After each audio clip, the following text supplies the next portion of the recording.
warahmatullahi wabarakatuh. Selamat datang kepada teman-teman di materi Praya atau Pendidikan Remaja Sebaya, di mana pada materi kali ini kita akan membahas mengenai pengembangan potensi diri pada remaja. Pada materi ini juga memuat 3 topik yang akan kita bahas. Apa saja topiknya? Langsung ke slide selanjutnya. Topik pertama yaitu tumbuh kembang remaja. Pada topik ini nanti kita akan membahas mengenai apa saja perubahan-perubahan pada remaja, faktor-faktornya dan dampak-dampak dari tumbuh kembang remaja. Lalu yang kedua, pengembangan potensi diri. Pada topik ini nanti kita akan membahas mengenai seberapa penting cita-cita, bagaimana usaha menggapai cita-cita, dan apa saja kelemahan atau yang menghambat potensi diri seorang remaja. Lalu yang ketiga, yaitu keputusan yang baik. Kita akan membahas mengenai bagaimana cara pengambilan suatu keputusan yang baik. Topik pertama yaitu tumbuh kembang remaja. Perubahan-perubahan apa saja yang terjadi selama tumbuh kembang dari fase anak ke remaja? Setiap makhluk hidup akan tumbuh semakin besar dan akan berkembang semakin matang. Matangnya seperti apa? Matang menuju kedewasaan. Dan selama mengalami tumbuh kembang dari anak-anak menjadi remaja, seseorang pasti mengalami beberapa perubahan penting. Apa saja perubahannya? Yang pertama yaitu perubahan bentuk anatomi tubuh. Hal tersebut akan terlihat pada pembesaran alat kelamin, pertumbuhan rambut di beberapa tempat, peningkatan kelenjar minyak dan mudah berjerawat. Suara berubah menjadi besar pada anak laki-laki, dan pada anak perempuan suara berubah menjadi lebih lembut, dan pembesaran otot pada remaja laki-laki serta pembesaran pinggul dan dada bagi anak perempuan. Lalu perubahan yang kedua yaitu perubahan fali atau fungsi tubuh, yakni alat kelamin peka dan mudah terangsang, dan jika terangsang alat kelamin akan membesar atau membengkak dan akan mengeluarkan lendir. Lalu yang kedua, keluar sperma waktu tidur atau biasa disebut mimpi basah bagi anak laki-laki, dan bagi anak perempuan mereka akan mengalami menstruasi pertama yang menandakan alat reproduksi mereka sudah mulai berfungsi. Lalu yang ketiga yaitu perubahan kejiwaan, yakni keingintahuan yang tinggi mengenai berbagai hal termasuk pada masalah-masalah reproduksi, keberanian untuk mencoba-coba terutama jika didesak oleh lingkungan.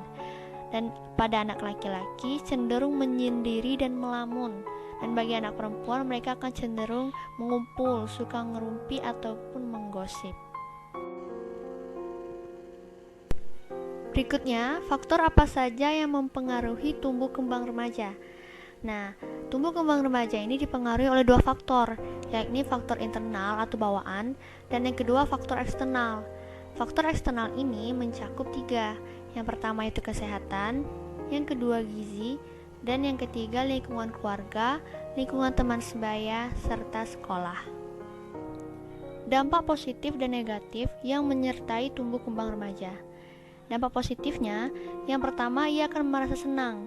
Mengapa? Karena ia merasa sudah menjadi dewasa, terutama ketika dia sudah diakui sebagai orang dewasa oleh keluarga dan teman-teman. Dan yang kedua, dia akan boleh atau dapat melakukan berbagai hal yang dulu ketika kecil ia dilarang. Dan dampak yang kedua yaitu dampak negatif. Dampak negatif ini sangat berpengaruh pada tumbuh kembang remaja, dan ini menjadi resiko pada tumbuh kembang mereka. Yang pertama yaitu rasa rendah diri yang berlebihan. Yang kedua, kesulitan untuk menyesuaikan diri. Yang ketiga, sering putus asa, mengurung diri, mudah tersinggung dan membenci lingkungan. Dan yang keempat, menentang lingkungan dengan perilaku berlebihan seperti merokok, mabuk, dan memakai narkoba. Lalu, bagaimana cara mencegah dan menanggulangi dampak negatif tumbuh kembang remaja? Sebagai seorang remaja, tentunya kita harus melakukan berbagai pencegahan agar kita tidak mudah terjerumus pada hal-hal yang tidak baik atau yang beresiko untuk masa depan kita. Nah, apa saja pencegahannya? Yang pertama, dengan cara meningkatkan ibadah. Dengan semakin kita meningkatkan ibadah, kita akan semakin ingat kepada Tuhan, sehingga kita akan terhindar dari perilaku-perilaku buruk yang akan mengancam diri, keluarga, dan masa depan. Lalu yang kedua, membiasakan diri untuk mensyukuri nikmat Tuhan. Jadi apa yang ada, apa yang diberikan oleh Tuhan, itu harus kita syukuri. Dengan begitu kita tidak akan mudah menjadi seseorang yang insecure atau selalu mensyukuri nikmat yang telah diberikan oleh Tuhan.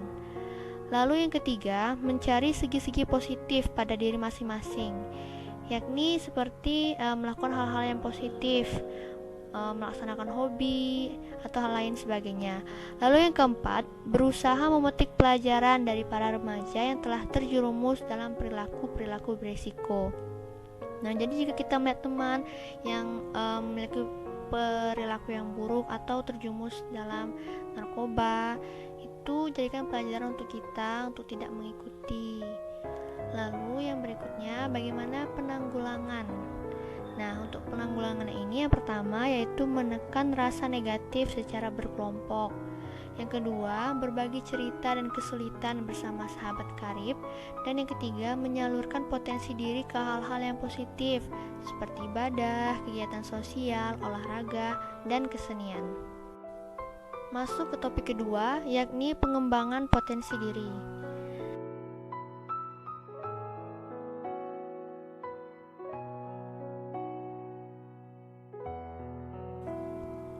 Yang pertama, seberapa penting cita-cita dalam kehidupan manusia? Manusia hidup karena tujuan yang jelas, mau jadi apa mereka di kedepannya, dan apa yang harus mereka lakukan di masa depan. Itu disebut tujuan yang jelas. Dan tujuan yang jelas bisa disebut juga sebagai cita-cita. Jika seseorang memiliki cita-cita, maka mereka akan memiliki tujuan hidup yang pasti. Mereka akan tahu kemana mereka harus melangkah, dan mereka juga mengetahui apa yang mereka inginkan. Dan sebagai seorang remaja, cita-cita itu sangat penting, terutama mengenai cita-cita tentang pekerjaan di masa depan seiring tibanya tahap dewasa dalam kehidupan seseorang.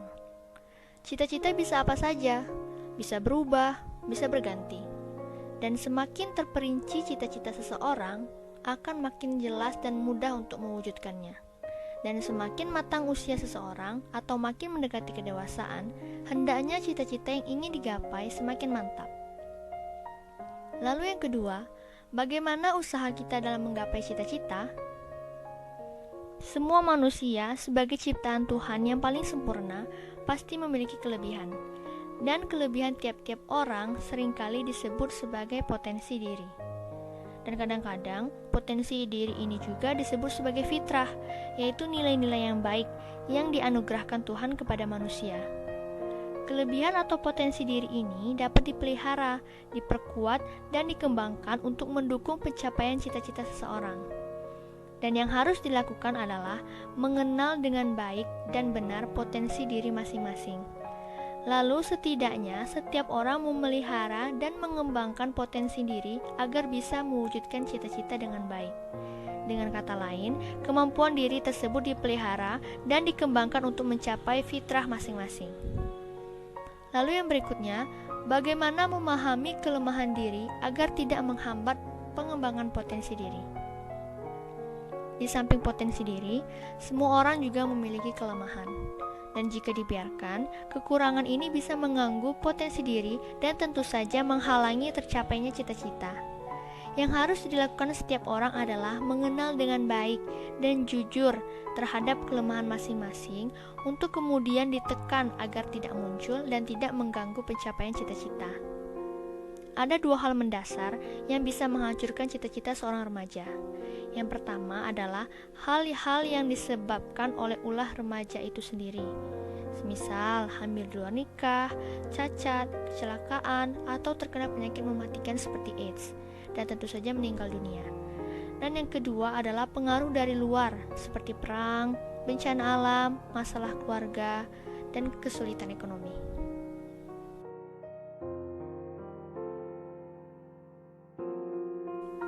Topik yang ketiga atau yang terakhir, keputusan yang baik. Bagaimana membuat suatu keputusan yang baik? Hidup manusia terdiri atas pilihan-pilihan. Kita harus memilih di antara pilihan tersebut, dan inilah yang dinamakan keputusan. Dan untuk mengambil keputusan yang baik, setiap orang harus menggunakan pendekatan 3T, yakni tinjauan, telaah, dan tindakan. Yang pertama, tinjauan.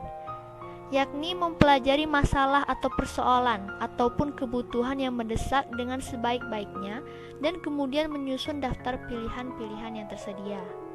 Yang kedua, telaah, yaitu menimbang-nimbang untung rugi tiap-tiap pilihan. Dan perlu dicatat, hampir tidak ada pilihan yang bebas risiko. Meski begitu, bisa dipilih mana yang paling berdaya guna atau mudah dilakukan, ataupun paling berhasil, atau yang memiliki hasil yang paling nyata atau resikonya yang paling kecil. Yang ketiga yaitu tindakan, yaitu menentukan keputusan yang akan dipilih dan siap menerima resiko apapun. Dan sebaiknya tindakan ini diambil setelah dilakukan analisis yang mendalam. 3T ini adalah proses berkesinambungan. Artinya, setelah selesai suatu tindakan diputuskan dan kemudian dilaksanakan, selanjutnya dilakukan evaluasi untuk melakukan tinjauan, telaah, dan tindakan. Demikian seterusnya sampai permasalahan tersebut benar-benar terpecahkan secara tuntas. Baiklah, itulah tadi penyampaian materi mengenai pengembangan potensi diri. Semoga dapat bermanfaat untuk kita semua, dan terima kasih sudah menyaksikan sampai akhir. Saya akhiri, wabillahi taufiq walhidayah. Wassalamualaikum warahmatullahi wabarakatuh.